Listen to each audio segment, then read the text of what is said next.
आइए देखते हैं, बैठचंद मजा आएगा। राजकुमार भाटी जी, क्या क्या बदलेंगे प्रधानमंत्री जी? इतिहास बदलेंगे, भूगोल बदलेंगे, समाज विज्ञान बदलेंगे, संविधान बदलेंगे, देश की लोकतंत्र को बदलेंगे, देश की सोच को बदलेंगे। असल में जो असली समस्या है वो ये है अमन जी कि राष्ट्र निर्माण में, राष्ट्रीय आंदोलन में, राष्ट्र की आजादी में इन संगठनों का और इस विचारधारा का कोई योगदान रहा नहीं है जिससे प्रधानमंत्री जी आते हैं।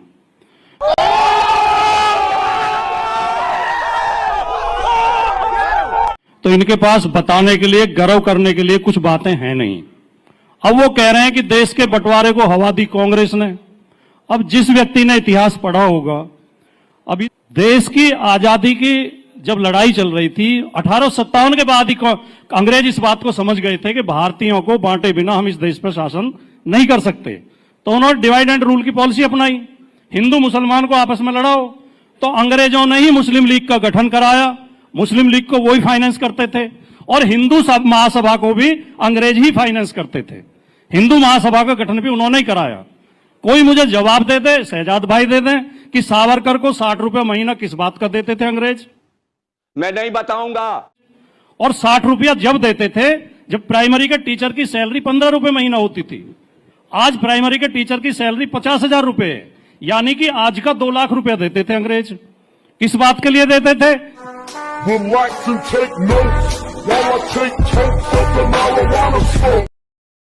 सर्वोच्च नेता चुनाव में जाके कहता है अगर हम चुनाव हार गए तो ये आएंगे, तुम्हारी भैंस छीन लेंगे, मंगलसूत्र छीन लेंगे, 4 कमरे का मकान है तो 2 ले जाएंगे। तो फिर दिमाग कहता है कि यार इनकी नीयत पर विश्वास तो नहीं किया जा सकता। ठीक है, अगर मुसलमानों के लिए इनके मन में दया और रहम होती तो ये कुछ और करते। ये वक्फ बोर्ड का कानून केवल वक्फ की जमीन कब्जाने के लिए लाया गया है। ठीक। क्या बात कर रहे हैं मोदी जी, आपको शर्म नहीं आती? मुस्लिम पर्सनल लॉ बोर्ड क्या है? अमन जी जवाब देने का मुस्लिम अवसर पर्सनल दीजिए। लॉ बोर्ड क्या है? अपने धर्म का पालन करने की आजादी हमारा संविधान देता है। अपनी धार्मिक संपत्ति तो पॉलीगैमी क्या है? बंधन करने की ठीक है, आजादी हमारा शहजाद, संविधान देता है। शहजाद, उसे छीनने का प्रयास मत करिए।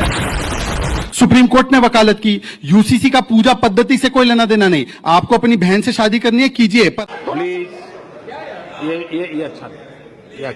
तो रुको जरा, सबर। पर हाँ, अगर आपकी बहन 15 साल से कम उम्र की होगी और आप 60 साल के होंगे तो अगर हिंदू को सजा होगी तो दूसरे वर्ग को भी होगी सजा। आप सब जानबूझ के प्रयोग कर रहे हैं। गाली गलौज बीजेपी के लोगों की आदत है। बीच में नहीं बोला, शादी नहीं करता हूँ, अपनी जुबान को लगाम दीजिए। आराम से। अच्छा, ये जानबूझ के इस तरह की बदतमीजी कर रहे हैं। मेरे भाई अपनी बहन से शादी आप लोग करते हैं, मैं नहीं करता। नहीं, आपके लिए नहीं बोला। मैंने आपके लिए बोला नहीं। आपके लिए नहीं, ये शब्द का क्या मतलब? मैंने जनरली बोला। आपको अपनी बहन से शादी करनी है? नहीं।